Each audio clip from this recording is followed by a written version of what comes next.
Cosgrove.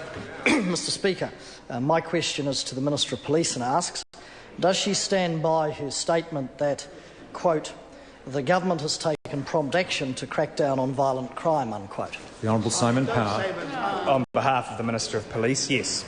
The Honourable Clayton Cosgrove. To the Minister.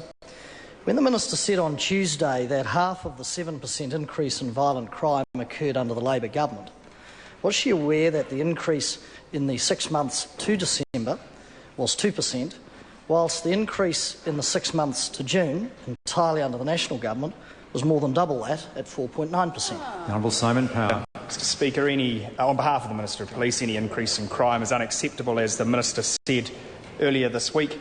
I can report to the House that the Government will be progressing 5 measures later this afternoon to deal with these issues, as well as making sure that an announcement tomorrow morning about victims of crime should have some relevance to the member. For order, before I call the Honourable Member, the Honourable Member asked specifically whether the Minister was aware that there was an increase for 6 months of 2%, an increase for a further 6 months of 4%, and I didn't hear. The Minister may in fact have information that refutes that, but it would be helpful to hear an answer that relates to that. Speaker, the Honourable Simon Power. On behalf of the Minister of Police, I'm well aware of the makeup of the figures. The Honourable Clayton Cosgrove. Mr Speaker, to the Minister. When the Minister said on Tuesday that half of the more than 62 murders so far this calendar year occurred under the Labor government, was she aware that the calendar year started in January? The Honourable Simon Power. On behalf of the Minister of the Police, I have a very good grasp of when these crime figures start and finish. As she explained earlier this week, any murder is unacceptable.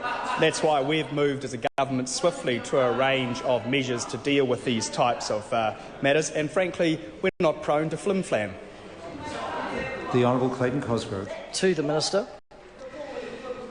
How does the Minister reconcile her statement on Tuesday that, quote, the police have told the member time and time again that there was not a $21 million cut in its budget, unquote, with a document I have, authored by Canterbury District Commander Dave Cliff, noting that police have been asked to make savings and that the $21 million figure is inclusive of the $5.5 million found from the line-by-line savings, and the transcript I have from the police estimates hearing, where the Police Commissioner talks at length about what makes up the $21 million cut figure. Mr Speaker, on behalf of the Minister of Police, it's difficult to note or difficult to reconcile how a $20 million cut could come at a time when the government delivered about $200 million of extra funding over a 4-year period in the last budget. The Honourable Clayton Cosgrove. Will the Minister finally, in light of the information provided to her today, take some responsibility for the demands she and her government have put on police in respect to the $21 million cut outlined by District Commander Cliff and noted at length by Police Commissioner Broad in the estimates hearing, and tell the police to reverse the cut she's forced on them in the vehicle fleet to the tune of 10%, and reverse the rationing of firearms training?